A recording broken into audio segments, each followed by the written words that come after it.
প্রিয় দর্শক, আপনারা সবাই কেমন আছেন? আশা করি ভালো আছেন। আপনারা যে যেখান থেকে দেখতেছেন ভিলেজ লাইফ ওয়ার্ল্ডে আপনাদের চ্যানেলে স্বাগত। আজকে আমি আপনাদের সামনে একটি সুন্দর রেসিপি নিয়ে হাজির হলাম। সেটা হলো নারিকেল লাড্ডু। এই যে এরকম যে, তো এটা এখানে আমি 3টি নারকেল নিয়েছি মাঝারি সাইজের। তো রাত্রেবেলাটা আমি কুটে রেখেছি, সকালবেলা ফ্রিজে রাখছিলাম। রাত্রে সকালে উঠে আমি এটা রেডি করছি। তো আমি যেভাবে রেডি করছি সেভাবে আমি বলতেছি কিভাবে করছি। এটা প্রথমে আমি এই যে চিনি, নারকেল যতটুকু তার অর্ধেক চিনি দেওয়া হয়েছে।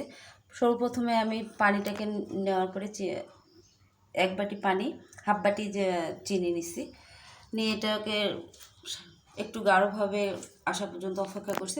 পরে নারকেলগুলো দিয়ে দিছি এবং সেখানে আমি এলাচ এবং ডালচিনি দুটো দিয়েছি। তারপরে নাড়িয়ে নেওয়ার পরে ওই যে আমি যে এখানে দিয়েছি হলো আতপ চালের গুঁড়োটা দিয়েছি। তারপরে দিছি হলো আপনার এই যে চাল ভাজা যেটা আছে, সাধারণ যেটা আমরা ভাত রান্না করি, সে চালের গুঁড়াটা শিলপাটার মধ্যে পিষে আমি দিয়েছি। মাশাআল্লাহ অনেক শক্ত হয়েছে এবং কালারটা খুব সুন্দর আসছে। তারপরে শেষে নামানোর সময় আমি কিশমিশ এবং বাদাম দিছি আর ঘি দিয়ে দিছি। এই যে আমার মাশাআল্লাহ অনেক সুন্দর শক্ত হয়েছে, আপনারা হয়তো দেখে বুঝতে পারতেছেন। এরা নেওয়ার সঙ্গে সঙ্গে মনে হচ্ছে যেন গোল হয়ে যাচ্ছে, এত ঘোরাতে হচ্ছে না, খুব সুন্দর হয়েছে। তা আপনারা এইভাবে করে ট্রাই করবেন। আর এই যে আমি নামার পরে একটু ঠান্ডা করে, বেশি একটু গরমই করার চেষ্টা করবেন, কারণ ঠান্ডা হয়ে গেলে শক্ত হয়ে যেতে পারে। তো এই যে আমি হাতে যতটুকু সহ্য হবে গরমটুকু সেইভাবেই আপনারা করার চেষ্টা করবেন, কিন্তু ঠান্ডা করবেন না এবং ফ্যানের বাতাস দিবেন না। এটা একটু রুম টেম্পারেচারের মধ্যেই করার চেষ্টা করবেন। তো ঠিক আছে আপুরা, তা আপনারা সবাই ভালো থাকেন, সুস্থ থাকেন এই কামনায়। আল্লাহ হাফেজ, আসসালামু আলাইকুম।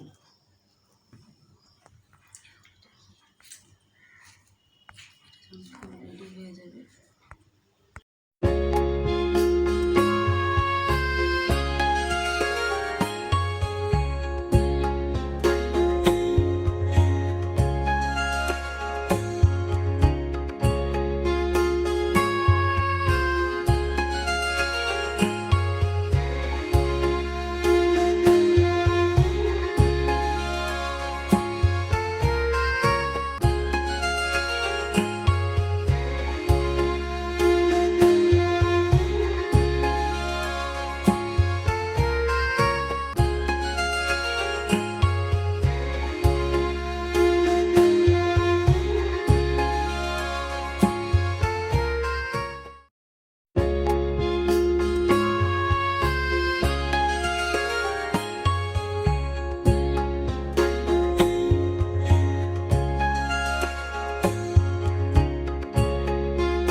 এই যে আপুরা, আমার ফাইনালি লাড্ডু হয়ে গেছে, নারকেল লাড্ডু।